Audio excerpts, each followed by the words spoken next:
What's up? It's Kaylee Cuoco. When it comes to travel, we all have a happy place. I just went to my happy place. I just went to Maui, and it was truly amazing. Priceline has always been about getting you to your happy place for a happy price with deals you really can't find anywhere else. Like up to 60% off select hotels in Costa Rica or 5-star hotels for 2-star prices in Cabo.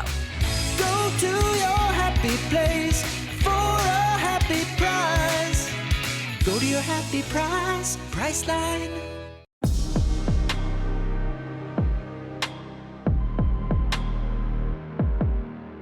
Go deep enough into the internet, and you're sure to find a number of conspiracy theories on just about anything and everything.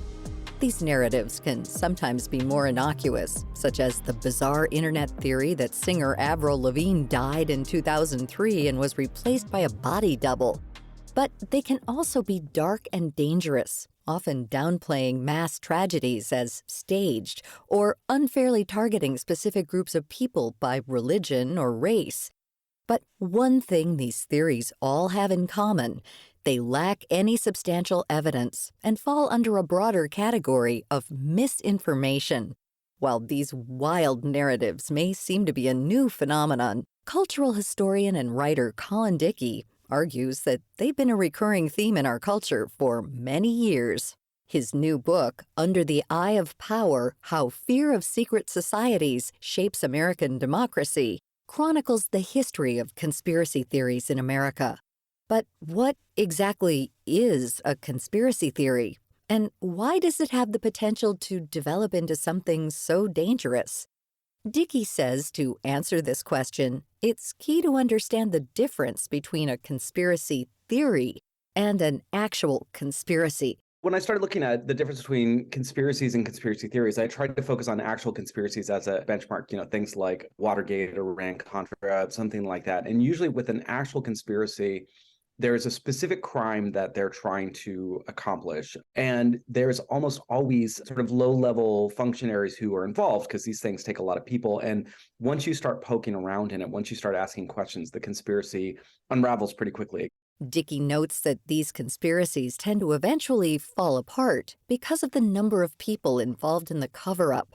And if you zoom out further, there are likely people who are creating theories on these conspiracies. A conspiracy theory, on the other hand, tends to be something which is much wider in scope. It is not just a specific crime that's being committed. It's an idea that there is a whole network of actors who are controlling world events. So it gets very wide in scope, and it's also incredibly difficult to detect. And it's so hidden and subterranean that there's always an excuse for why it can't be unearthed or something like that.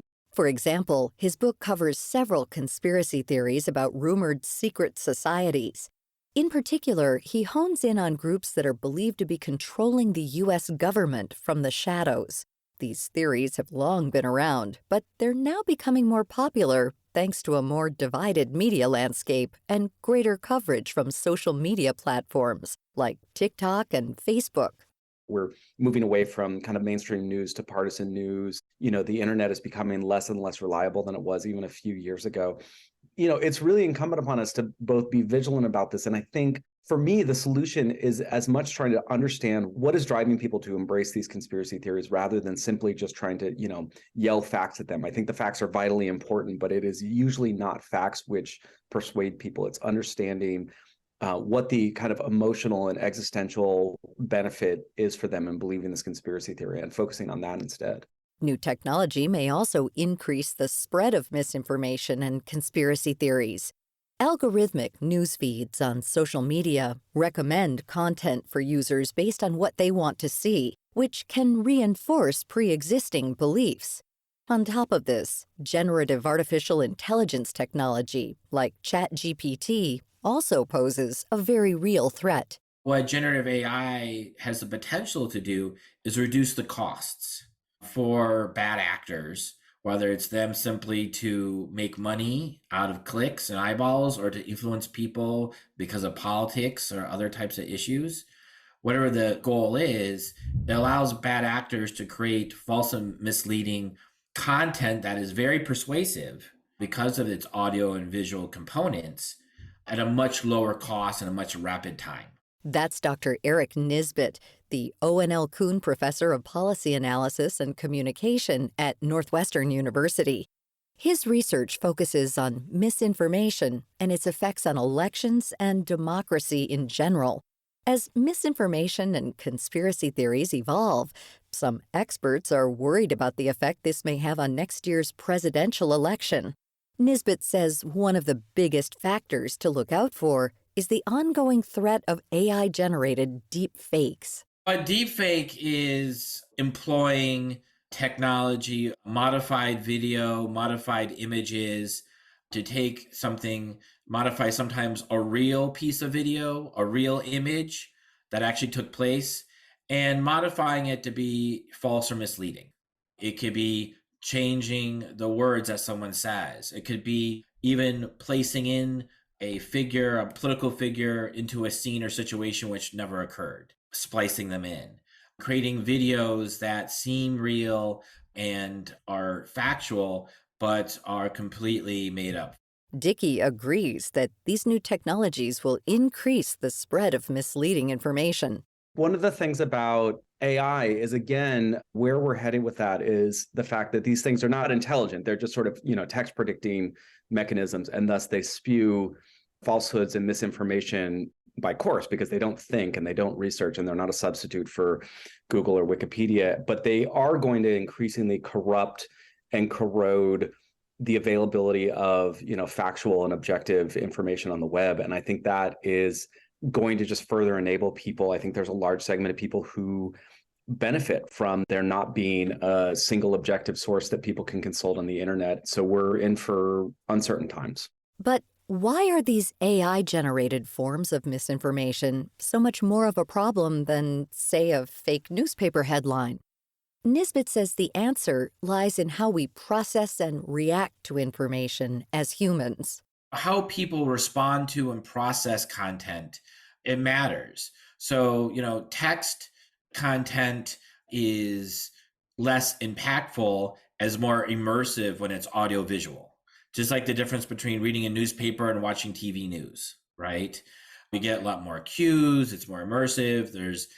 It can reduce counter arguing. It can be much more emotional. People have a much more emotional reaction to audiovisual content. Both Nisbet and Dickey agree that this emotional element is a key reason why these theories are able to spread so rapidly. People that I've talked to and I've known who've sort of fallen down these rabbit holes, they're usually looking for something. They're looking for some reassurance or confirmation or something that makes them feel a certain way about the world, and a conspiracy theory will offer that. And so it's always worth asking, what is that thing that they want to believe? And sometimes they're looking for community, sometimes they're looking for empowerment. It's really a question of trying to understand what it is that is motivating them on a kind of existential and emotional level, and then figuring out, is there a way to address that? Because someone may have a strong emotional response to a story they think is real, they're more likely to share it. If something seems very emotional, the content, or just seems violates your expectations, take a minute to stop, right? If you see a candidate do something truly outlandish, take a minute to question that and double check. Don't accept it on face value. I think the key thing is that we don't want to be cynical, but we want to make sure that we don't accept everything at face value, but that increases the cost of doing so, and not everyone does. And our human biases are to make these quick, rapid decisions, often emotional, about what's true or not. So it's sort of almost like a gut check, right? Really, is that true? Maybe I should double check before I share it. Nisbet also stresses the importance of using reliable sources for your news and information. Be wary of the source, who is sharing it or who's presenting it to you and why, whether it's a friend, whether it's a family member, whether it's a website you've never heard about. So don't take things at face value, right? Really understand the source of that information. Rely on more credible sources. There's a great deal of partisanship and polarization around the media, but the Wall Street Journal is a credible source and it leans right. There are credible right-leaning sources and credible left-leaning sources, like center left, center right. Rely on those. So, as next year's election creeps closer, don't forget to dig deeper into what you see at surface level. For more tips on how to separate fact from fiction, head to viewpointsradio.org for a more expansive list of resources. You can also find out more about our guests, Dr. Eric Nisbet and Colin Dickey, on our website. This segment was written by our associate producer, Tabor Brewster. Our executive producer is Amira Zaveri. Our studio production manager is Jason Dickey. I'm Marty Peterson. Coming up next week. Our kids today are getting messages from the media, from their peers' parents, teachers, coaches, to achieve. With so much pressure, when is there time to enjoy being young? Then, the problem is not with the technology, but the planning for end of life. And one of the challenges that we see is 90% of end of life panels end up in landfill. America's growing solar panel problem. I'm Marty Peterson. And I'm Gary Price. These stories in depth on your public affairs magazine, Viewpoints.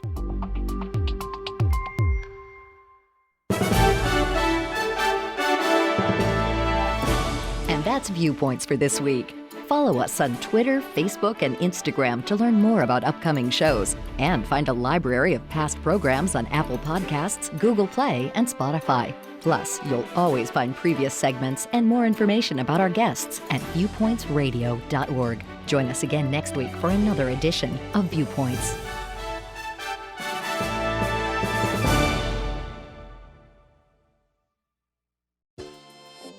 To those who visit Mickey D's for their favorite breakfast item and then go somewhere else for coffee, give this Mickey D's brew a second chance. The glow up was real. Try any size iced coffee brewed with 100% Arabica beans for just 99 cents until 11 a.m. And pair it with a savory sausage McMuffin with egg for $2.79. Prices and participation may vary. Cannot be combined with any other offer. Ba-da-ba-ba-ba.